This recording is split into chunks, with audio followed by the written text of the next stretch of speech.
ఐబొమ్మలో జరిగినటువంటి press meet అయితే పెట్టడం అయితే జరిగింది. సిపి సజ్జన గారు అయితే మాత్రం అందరితో గ్యాదర్ అయ్యి మీటింగ్ అయితే పెట్టడం అయితే జరిగింది అనమాట. నిన్నైతే మాత్రం ఇంబడి రవి గురించి అయితే ఈ మీటింగ్ లో అయితే మాత్రం నాగార్జున గారు, చిరంజీవి గారు, ఇంకా మన ఎస్ఎస్ రాజమౌళి గారు, దిల్ రాజు గారు, ఇంకా చాలా మంది అయితే మాత్రం మీటింగ్ లో పాలు పంచుకోవడం అయితే జరిగింది. సజ్జన గారు అయితే ఈ మీటింగ్ లో చెప్పిన మెయిన్ పాయింట్ ఏంటంటే, ఇలాంటి వాటికి అయితే మాత్రం మీరు సపోర్ట్ చేయమాకండి. మీ యొక్క డేటా అనేది వాళ్ళ దగ్గర అయితే మాత్రం పొందుపరిచి మాత్రం ఉండిపోయింది.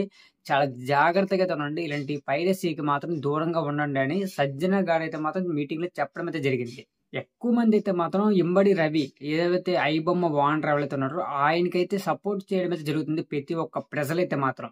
ఎందుకంటే తను చాలా చాలా బెస్ట్ బెనిఫిట్ అయితే ఇచ్చేసాడనమాట ప్రజలందరికీ. మూవీకి వెళ్లకుండా ఒక పర్టికులర్ అమౌంట్ అయితే సేవ్ చేసిన పర్సన్ అయితే అయిపోయాడు అనమాట. మూవీని ఫోన్ చూసేసుకుంటే ఈజీ కదా. ఆ టైప్ ఆఫ్ లో ఈయనైతే మాత్రం చాలా మంది సపోర్ట్ అయితే చేస్తున్నారు ఈయనకైతే. మీడియాలో చిరంజీవి గారు అయితే మాత్రం ఇది పర్టికులర్ గా దొంగతనమే కదా అంటున్నారు. ఏంటంటే మేము 100 కోట్లు పెట్టి సినిమా అయితే తీస్తాం, కానీ మీరు ఇంట్లో చూసేస్తున్నారు కదా, అది దొంగతనం కాదా అన్నారు. ఇది ఖచ్చితంగా యాక్ట్ ప్రకారం అయితే మాత్రం దొంగతనమే అని చెప్పాలన్నమాట. ఎందుకంటే వాళ్ళ యొక్క తీసిన సినిమాని మనం పైరసీలో చూసిన ప్రతిసారి అది దొంగతనం కిందకైతే వచ్చింది. ఈ ఇంబడి రవిని ఆయన అయితే మాత్రం కొంతమంది మెచ్చుకోవడం అయితే చేస్తున్నారు. సిపిఎం గారు కూడా మెచ్చుకోవడం అయితే చేశారు. ఎందుకంటే ఈయన ఒక మైండ్, మాస్టర్ మైండ్ అనమాట పర్సన్ అని తనైతే చెప్పడం అయితే జరిగింది. ఈ ఇంబడి రవి అయితే మాత్రం పేరునే మార్చేసుకున్నాడు అనమాట. మహారాష్ట్ర వెళ్ళి ఇంబడి రవి పేరును తీసేసి తనైతే మాత్రం ప్రహ్లాద్ అనే ఒక పేరుతో ఒక ఫేక్ ఐడెంటిఫై అయితే మాత్రం సృష్టించుకోవడం అయితే జరిగింది. అదే ఒక పాన్ కార్డు, ఇంకొకటి ఏంటంటే డ్రైవింగ్ లైసెన్స్. ఇక ఆంధ్రప్రదేశ్ లో కూడా ఒక డ్రైవింగ్ లైసెన్స్ అయితే మాత్రం ఇంబడి రవి పేరు మీద అయితే ఉంది. ఇలా పర్టికులర్ గా ఆయన అయితే మాత్రం చాలా చాలా బందోబస్తుగా ఈ ఐబొమ్మ పెట్టక ముందైతే మాత్రం ఇన్ని ప్రాసెస్ అయితే చేసాడనమాట. ఇంత ప్రాసెస్ నడాలంటే దానికి తగ్గటువంటి సాఫ్ట్వేర్ కూడా ఉండాలన్నమాట. ఎంత ప్రాసెస్ ని ఆయన అయితే మాత్రం ఇండియాలో పెట్టలేదు. స్విట్జర్లాండ్, నెదర్లాండ్, ఇంకా అమెరికాలో అయితే మాత్రం ఈ ప్రాసెస్ అంతా నడిపిస్తున్నాడు అనమాట ఆయన. ఇంబడి రవి నెదర్లాండ్ అండ్ స్విట్జర్లాండ్ ని ఎందుకు క్యాచ్ చేసుకున్నాడు అనేది అంటే, ఆ దేశంలో అయితే మాత్రం వాళ్ళ యొక్క డేటాని కానీ వాళ్ళ యొక్క సెక్యూరిటీ పరంగా ప్రైవసీని అయితే మాత్రం వేరే వాళ్ళకి అయితే చెప్పారనమాట. ఆ దేశం సంబంధించిన వాళ్ళు. కానీ ఆ దేశంలో అయితే మాత్రం తనైతే దాచుకొని దొంగలాగా అయితే మాత్రం ఈ ప్రైవసీని అయితే మాత్రం సృష్టించుకున్నాడు అనమాట. ఐబొమ్మని డిలీట్ చేస్తే తర్వాత ఇంకొక లింక్ అయితే ఓపెన్ అయ్యేది అనమాట. ఈ రకంగా ఐబొమ్మని ఎవరు కూడా ఆపేవాళ్ళు కాదు ఒకప్పుడు. ఐబొమ్మ.in, ఐబొమ్మ.com, సంథింగ్ ఎన్నో పేర్లతో అయితే మాత్రం 65 వెబ్సైట్లతో అయితే మాత్రం తనైతే రన్ చేయడం అయితే చేశాడంట ఒక్క రోజుల్లో. అంతే ఎంత ప్రాసెస్ రన్ చేస్తున్నాడు అనేది చూసుకోవచ్చు మీరు. ఇక పర్టికులర్ గా ఏంటంటే తనైతే మాత్రం ఒక్క పోలీసు కూడా దొరకకుండా ఈ ప్రాసెస్ అయితే కొన్ని సంవత్సరాల నుంచి అయితే మాత్రం నడిపిస్తున్నాడు. 110 డొమైన్స్ లో ఆయన అయితే మాత్రం 21,000 సినిమాలు అయితే పొందుపరిచాడంట. అసలు ఆశ్చర్యంగా ఉంది. 21,000 సినిమాలు అంతే. గస్ ఈ వీడియో చేయడానికి అయితే మాత్రం నాకు చాలా టైం పట్టింది. కానీ మీకైతే మాత్రం 5 minutes అయితే వీడియో అయితే మాత్రం మీకు ఇవ్వడం అయితే జరిగింది. దీనికి సహాయం అయితే మాత్రం మీరైతే నాకు ఏమీ లేదు, జస్ట్ ఒక లైక్, ఇంకా ఛానల్ సబ్స్క్రైబ్ చేసుకోండి. ఇక వీడియో అయితే స్టార్ట్ చేసేద్దాం. మళ్ళీ స్క్రీన్ రికార్డింగ్ అనేది చాలా హెచ్డి ప్రింట్ లో అయితే మాత్రం రికార్డింగ్ అయితే చేస్తాడనమాట ఓటీటీ ప్లాట్ఫామ్ లో.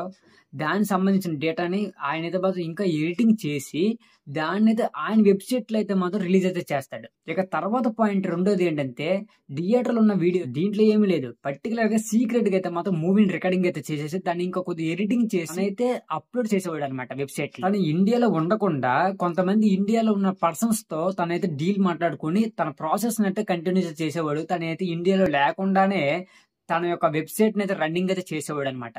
ఈయనకి సేఫ్ అయితే మాత్రం ఎక్కడ ఉండదని గమనించి మన ఇండియా యొక్క ఆధార్ కార్డుని, రేషన్ కార్డుని, పాన్ కార్డుని అన్నిటిని బంద్ చేసేసి ఇక చివరిగా అన్ని దేశాలు అయితే తిరిగాడు అనమాట. ప్రతి ఒక్క దేశం కూడా వదలకుండా అన్ని దేశాలు అయితే తిరిగి ఎక్కడ కూడా సేఫ్ అయితే ఉండదని తెలుసుకొని ఇక మొత్తానికి రెవెన్యూ అనేది దీవిస్తూ అక్కడి నుంచి అయితే రన్నింగ్ అయితే చేశాడు అనమాట. పీస్ఫుల్ గా అయితే మాత్రం. అంటే అక్కడ ఒక ట్యాక్సెస్ సంబంధించిన స్టేట్ అనమాట అది. అక్కడ ఎన్ని డబ్బులు తీస్తే అక్కడ అంత మొత్తం ప్రైవసీకి సంబంధించినటువంటి సిటిజన్షిప్ అయితే మాత్రం ఇస్తాడనమాట. అక్కడ ఆధార్ కార్డు కానీ సంబంధించిన పాన్ కార్డు లాంటివి ఇస్తాడనమాట. అక్కడైతే ఆ దేశం సంబంధించినటువంటి అక్కడ నుంచి చాలా బందోబస్తుగా అయితే మాత్రం ప్రాసెస్ ని కంటిన్యూ అయితే చేశాడు.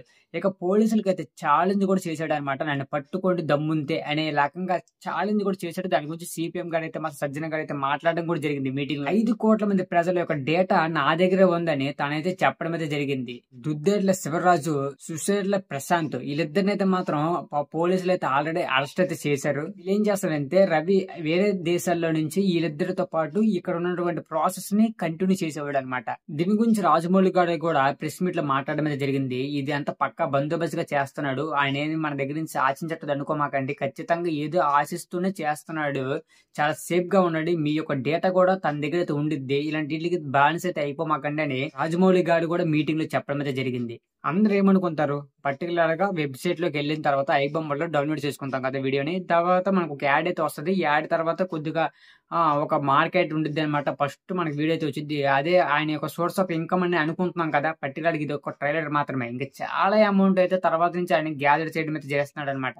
తర్వాత డేంజరస్ ఏంటంటే బెట్టింగ్ అనేది మనకు తెలియకున్నటువంటి చాలా పెద్దటువంటి బందోబస్తు అనమాట. డిస్ప్లే చేస్తాడనమాట యాడ్స్ అయితే మాత్రం సినిమా ఎక్కించుకున్నప్పుడు. ఇంకా మనం భయపడాల్సింది ఏంటంటే 50 లక్షల మంది సబ్స్క్రైబర్స్ యొక్క డేటా అయితే తన దగ్గర ఉందని తనైతే చెప్పడం అయితే జరిగింది. ఈ ఆధార్ కార్డు, ఫోన్ నెంబర్ వీటితోనే మనకి హ్యాక్ చేసే ఆప్షన్ కూడా ఉండిద్ది అనమాట. దర్శనం మీరు గమనించుకోవచ్చు. ఫస్ట్ మనం మూవీ డౌన్లోడ్ చేసుకుంటున్నాం, అయిపోయింది అనుకుంటున్నాం కదా. ఇక తర్వాత ఏం జరిగింది అనేది నేను చెప్పే చూడండి. ఫస్ట్ మన నెంబర్ కి సంబంధించినటువంటి లాగిన్ అవుతాం, తర్వాత వీడియో డౌన్లోడ్ చేసుకుంటాం, సినిమా చూస్తాం, అయిపోయింది అనుకుంటాం. యాడ్స్ వస్తుంది, యాడ్ ఓపెన్ చేసిన తర్వాత మనకి ఏంటంటే పర్టికులర్ గా యాప్ ఇన్స్టాల్ చేసేస్తాం మనకు నచ్చిందని. తర్వాత మన మొబైల్ నెంబర్ ఇచ్చేస్తాం, ఆధార్ కార్డు ఇచ్చేస్తాం, పర్టికులర్ గా అన్ని ఇచ్చేస్తాం. ఆ తర్వాత మన బ్లాక్ మెయిల్ చేసేటువంటి కాల్స్ కూడా మనకైతే రావచ్చు. తర్వాత నుంచి మనకి ఇక సినిమా మొదలైద్ది, మనకు కూడా హ్యాకింగ్ అయితే మొత్తం ఫోన్ అంతా హ్యాక్ అయిపోద్ది అనమాట. ఇలాంటి ప్రాసెస్ చాలా అయితే జరుగుతున్నాయి. మనమైతే అందుకని గమనించాల్సింది ఏంటంటే ఇలాంటి వీటి కొద్దిగా దూరంగా ఉంటే బెటర్ అని నేనైతే చెప్తున్నాను అనమాట. ప్రైవసీ అనేది ఒక సినిమాకి సంబంధించినటువంటి నష్టంగా చెప్పుకోవచ్చు, కానీ డేటా అనేది మనకి నష్టం. యూజర్స్ కి ఎవరైతే డౌన్లోడ్ చేసుకుంటున్నారో మూవీస్ ని వాళ్ళకైతే నష్టం అని చెప్పాలన్నమాట. పైన రవి అయితే దొరికిపోయాడు కదా, 3 కోట్లు క్యాష్, ఇంకా 35 బ్యాంకులు అంట బ్యాంక్ అకౌంట్లు అయితే ఓపెన్ చేసుకుంటా ఆయన అయితే మాత్రం. ఐబొమ్మ బెప్ప నుంచి అయితే 50 లక్షల మంది ప్రజల యొక్క డేటాని డిలీట్ చేశారంట. ఇక తర్వాత 21,000 సినిమాస్ కూడా డిలీట్ అయితే చేయడమే జరిగిందంట హార్డ్ డిస్క్ లో అయితే.